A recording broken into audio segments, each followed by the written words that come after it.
Аферата со прислушувањето која пукна на почетокот на 2015 година потврди дека без ефикасен парламентарен надзор врз безбедностите и разузнавачките системи, тие прераснуваат во значајна алатка на авторитарното владење на тесна група луѓе, а во исто време и за задоволување на нивните лукративни интереси. Новиот закон за следење на комуникациите, кој го донесовме во 2018 година, има неколку новини. Новина е и фактот што сега секој граѓанин кој се сомнева дека му се следи комуникацијата може да поднесе представка до Советот кој заедно со надлежната комисија ќе треба да утврди дали имало прекршок.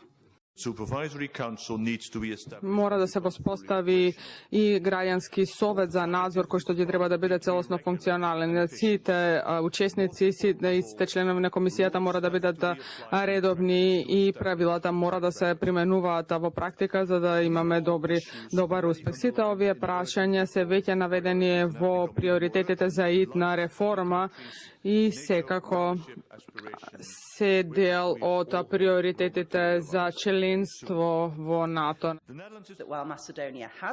Во Македонија постоел систем за парламентарен надзор, меѓутоа постоеле одредени недостатоци, така што овие насоки се многу важни, тие се оставени преку еден инклузивен процес, се ги вклучуваат научените лекции во односа на разузнавачките системи.